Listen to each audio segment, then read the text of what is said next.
Hey guys, welcome back to Jersey Shore Beers and Brews Reviews.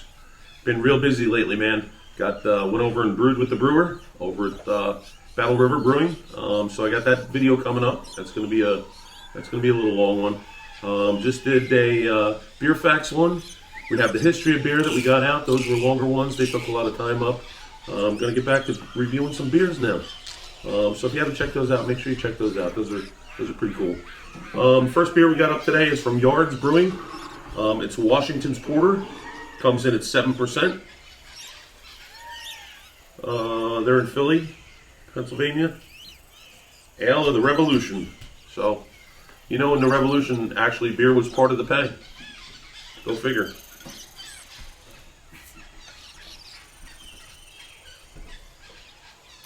Pop it open, pour it up. Comes in fairly dark. Got a nice head on there. Oh yeah. Oh yeah. I just seen that I think Sam Summer Ale was out in South Carolina or North Carolina, so I was kind of hoping I was at the local one because that's one of my favorite beers for the summertime. But it's still chilly out here. It's in the 40s. Supposed to hit a couple nice days, which is going to be great. Great head on this thing. Holy cow. Sitting there just hanging out. Got the bubbles coming up through the center. You'll see that in one of the in the beer fact one.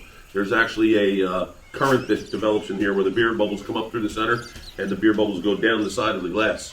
They discovered that at one of the colleges. Anyway, let's top this thing up. I think this is one of the first Yards ones that we reviewed this year. Maybe we have another one up. I forget. Let's see what it smells like. Well, yeah, it's your typical porter. It's got a little bit of hops going on in there. A little bit of the malts. 7%, that's pretty aggressive.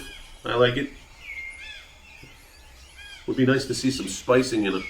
You know, that was typical back in that time because hops weren't readily available, especially during the Revolutionary War. You know?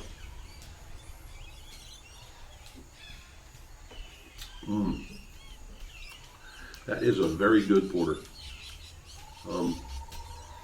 Got a backbone to it. You can definitely taste the malts over the hops. A little bit of hops in there.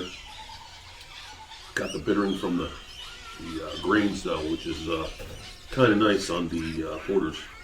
And remember that the porters were developed when the under servants were they served the beer to the upper elites and stuff like that, and they were called the porter.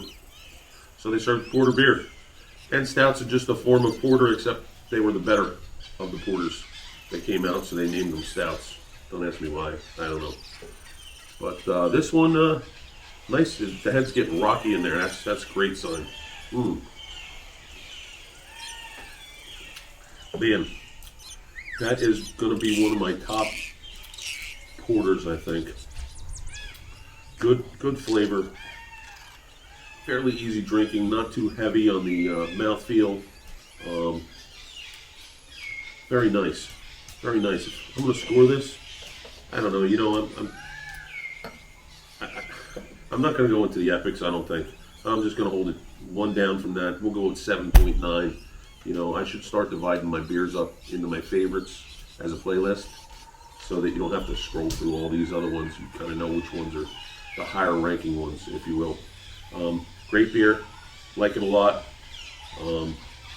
Friday night, make sure that you're drinking responsibly, and make sure you check out those other videos because they're pretty cool. They got some good facts in there that you just probably wouldn't even think of, so that you don't have to scroll through all these other ones. You kind of know which ones are the higher ranking ones, if you will.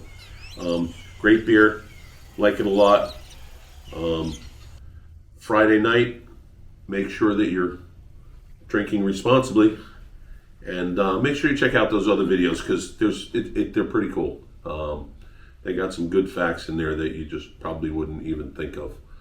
All right, guys, we'll catch up to you. We got more coming at you, all right? Peace.